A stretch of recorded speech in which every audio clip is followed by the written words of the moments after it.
Hello दोस्तों, आज हम ऑपरेटिंग सिस्टम का एक इम्पोर्टेंट टॉपिक समझेंगे जो कि है डायनेमिक पार्शनिंग। ओके, सो बेसिकली ये मेमोरी मैनेजमेंट का एक टेक्निक है जिसमें लाइक मेमोरी पार्शंस रन टाइम पर क्रिएट किए जाते हैं। यानी कि लाइक जब प्रोसेस को मेमोरी चाहिए होती है ना, तब ऑपरेटिंग सिस्टम उसके अकॉर्डिंग ही मेमोरी एलोकेट करता रहता है। ओके, सो इस कंसेप्ट को हम एकदम सिंपल वे में समझेंगे। ओके, सबसे पहले हम इंट्रोडक्शन से स्टार्ट करते हैं। सी, basically, dynamic partitioning is a memory management technique used in operating systems where memory is divided into partitions, okay, dynamically at runtime according to the size of the processes. See, basically, dynamic partitioning होता क्या है ये देखते हैं। See, dynamic पार्शनिंग एक basically memory management technique है जिसमें memory को फिक्स ब्लॉक्स में डिवाइड नहीं किया जाता।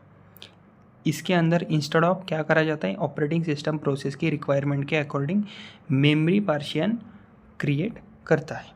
ओके, सो बेसिकली अगर प्रोसेस को जितनी मेमोरी चाहिए होती है, ऑपरेटिंग सिस्टम उतनी ही मेमोरी एलोकेट करता है। ओके, सो इसी वजह से इसे डायनेमिक पार्शनिंग कहा जाता है। ओके, सो क्योंकि पार्शियंस डायनेमिकली क्रिएट होते हैं। ओके, अभी हम देखते हैं इसका एक एग्जाम्पल। ओके, सी, बेसिकली अगर हम इसका एक एग्जांपल देखें, सी यहाँ पर हमने क्या करा है, मान लो कि सिस्टम में 1000 KB रैम अवेलेबल है। ओके, सो अब डिफरेंट प्रोसेस सिस्टम में आते हैं। ओके, अभी पे क्या होगा, प्रोसेस P1 होगा। ओके, प्रोसेस P1 होगा हमारा, जिसके अंदर प्रोसेस P1 को 200 KB मेमोरी चाहिए।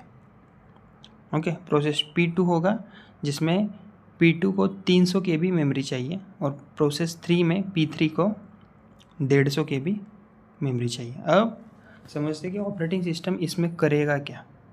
ओके, सो ऑपरेटिंग सिस्टम इसमें करेगा क्या, P1 के लिए 200 KB का पार्टीशन बनाएगा। ओके, P2 के लिए 300 KB का पार्टीशन बनाएगा, P3 के लिए 150 KB का पार्टीशन बनाएगा। सो रिमेनिंग मेमोरी जो फ्री स्पेस के फॉर्म में अवेलेबल रहेगी ना एंड में, तो फ्यूचर प्रोसेस के लिए वो यूज़ होंगी। ओके, यहाँ इंपॉर्टेंट बात ये है कि लाइक मेमोरी ब्लॉक्स फिक्स नहीं थे, तो ऑपरेटिंग सिस्टम ने उन्हें डायनेमिकली क्रिएट कर भी दिया। ओके, अभी हम समझते हैं कि लाइक ये वर्क कैसे करता है, how dynamic partitioning works. Okay, so in dynamic partitioning memory is not divided into fix blocks initially.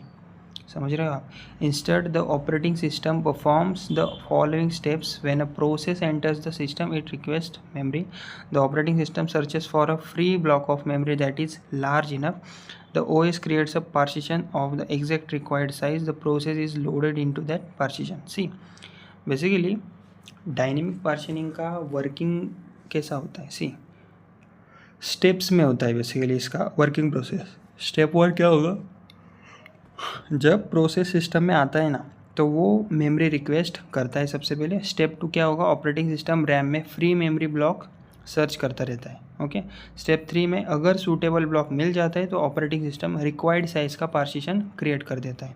Step 4 में प्रोसेस उस पार्टीशन में लोड हो जाता है और एग्जीक्यूट होने लगता है। ओके, और स्टेप 5 में जब प्रोसेस कंप्लीट हो जाता है तो उसकी मेमोरी अपने आप फ्री हो जाती है। ओके, सो अगर हम इसके एडवांटेजेस देखें ना, ये रिटर्न एग्जाम में आपसे पूछा जा सकता है, advantages of dynamic partitioning. Okay, see पहला तो है बेटर मेमोरी यूटिलाइजेशन। बेसिकली क्योंकि मेमोरी प्रोसेस के साइज़ के अकॉर्डिंग एलोकेट होती है और इसलिए मेमोरी वेस्ट कम होती है इसमें।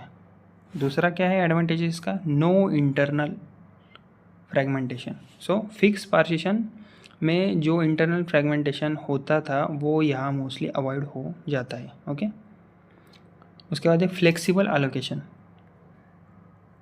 Okay, so basically operating system easily different size के प्रोसेस को हैंडल कर भी सकता है। ओके, उसके बाद हम समझते हैं disadvantages of dynamic partitioning. Okay, see पहला तो हो गया disadvantage external fragmentation. So basically dynamic partitioning में सबसे बड़ा प्रॉब्लम होता है एक्सटर्नल फ्रेगमेंटेशन।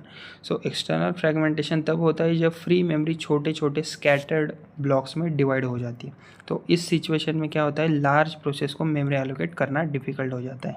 ओके, और दूसरा क्या हो गया डिसएडवांटेजेस, मेमोरी मैनेजमेंट कॉम्प्लेक्स हो जाती है थोड़ी। सो ऑपरेटिंग सिस्टम को फ्री ब्लॉक्स ट्रैक करने पड़ते हैं जो कि लाइक सिस्टम को थोड़े कॉम्प्लेक्स बना देते हैं। ओके, और तीसरा डिसएडवांटेज, दो ऑपरेटिंग सिस्टम में need compaction to combine small free memory blocks into a large block. Okay, तो थोड़ा सा इसका वर्क बढ़ जाता है।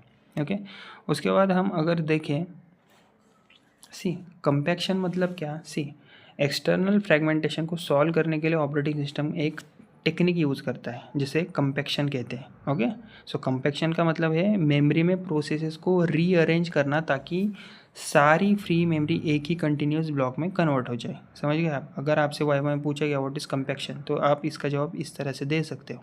सो इससे लार्ज प्रोसेस को ईजीली मेमोरी एलोकेट की जा सकती है। ओके, सो यही था हमारा। इसको आप इंग्लिश में पढ़ भी सकते हो, मैंने लिखा भी है इधर। ओके, तो यही था इस वीडियो का कंसेप्ट कंक्लूजन कि dynamic partitioning is an efficient memory management technique where memory partitions are created dynamically based on process requirements. It improves memory utilization but can lead to external fragmentation which sometimes requires compaction to resolve. Okay, so हमने इस video में देखा कि like dynamic partitioning क्या होता है, ये कैसे वर्क करता है, इसके एडवांटेजेस क्या है, इसके डिसएडवांटेजेस क्या है, और कंपैक्शन क्या होता है। Okay, so basically dynamic partitioning memory utilization को इम्प्रूव करता है लेकिन एक्सटर्नल फ्रेगमेंटेशन प्रॉब्लम भी क्रिएट कर सकता है। सो इसलिए मॉडर्न ऑपरेटिंग सिस्टम्स में पेजिंग जैसे एडवांस टेक्निक्स यूज़ की जाती है।